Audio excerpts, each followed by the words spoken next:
Bienvenue dans la chaîne Shérif du rap, ici nous parlons du rap USA et rap français, donc abonne-toi pour rien rater, on commence.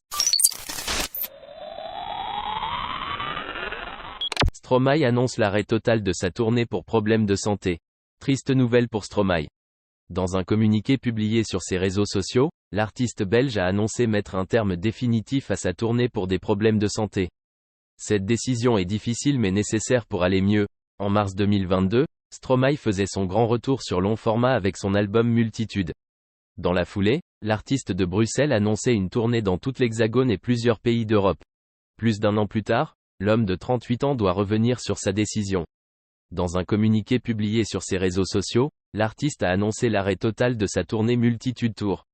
Il écrit notamment « Il y a quelques mois, j'ai ressenti une dégradation de mon état de santé qui m'a conduit à renoncer à quelques premières dates en France puis en Europe. Entouré de mes médecins, ma famille, mes amis et mon équipe, j'espérais pouvoir me redresser rapidement pour reprendre la route. Et vous retrouver le plus vite possible. Malheureusement, je dois accepter que ce temps de repos et de rémission sera plus long que je ne l'imaginais. C'est donc avec un immense regret que je ne pourrai pas honorer ma promesse et que j'annonce l'arrêt du Multitude Tour aujourd'hui. Cette décision est difficile mais nécessaire pour aller mieux. Kobalade révèle la liste des artistes qui l'ont soutenu financièrement quand il était en prison. Kobalade a passé près de 4 mois en prison avant d'être libéré en mars dernier. Le rappeur commence donc peu à peu à reprendre sa vie d'artiste. Il a ainsi récemment accepté une interview pour l'émission Click X présentée par Mouloud Achour.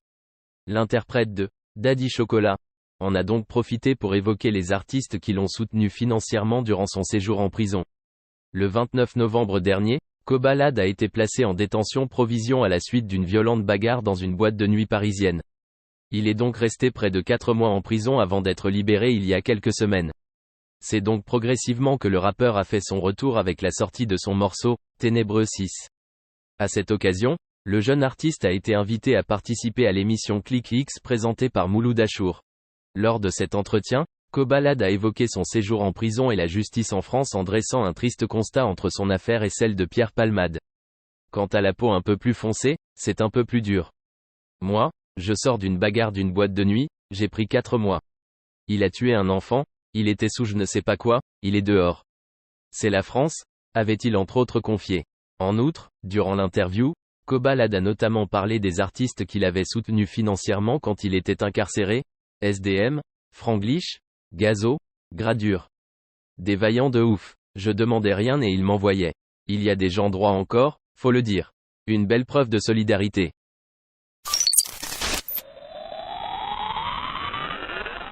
Kanye West perd son trésorier de campagne présidentielle. Le trésorier de la campagne de Kanye West a démissionné. Kanye West a perdu son trésorier pour la campagne présidentielle, Patrick Crasson. L'argentier de Ye a démissionné de son poste pour des raisons de transactions criminelles. Alors que rappeur avait semblé abandonner la course à la Maison Blanche, il a finalement changé d'avis.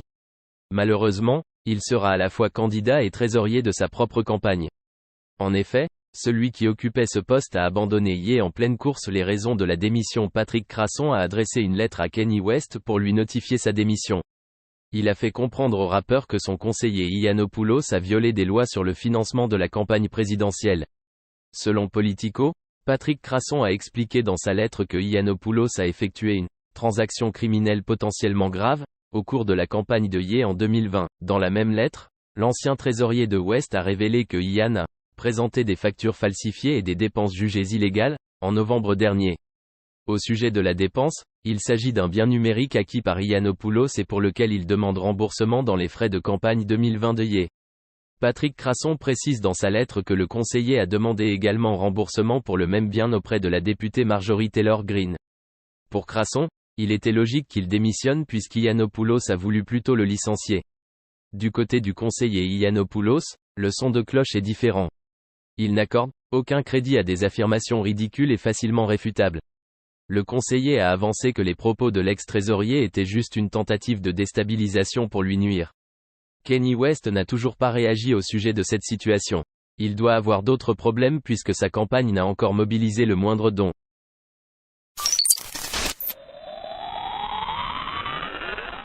Dadju présente ses excuses en live sur la scène en Guadeloupe concernant le zouk. Des excuses sincères.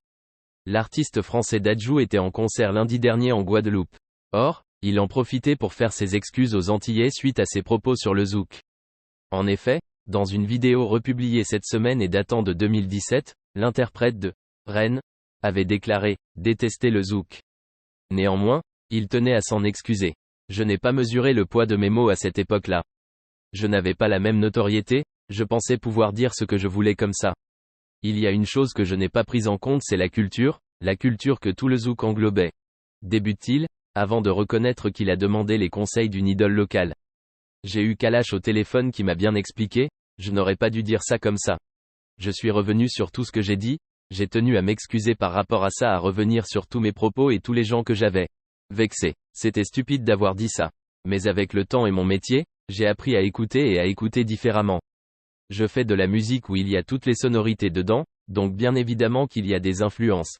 Dadju, un mea culpa nécessaire. Je le comprends parfaitement et respecte l'avis du peuple et celui de mon public. La particularité de mes concerts, c'est que ça se passe toujours bien. En Martinique et en Guadeloupe, ça s'est toujours bien passé et je n'ai pas envie que ça se passe mal. Si le peuple ne veut vraiment pas que je me produise là, je viendrai sur place, je communiquerai quand même. Je ne suis pas là pour rentrer en guerre. Ainsi, Dadju a fait part de ses regrets.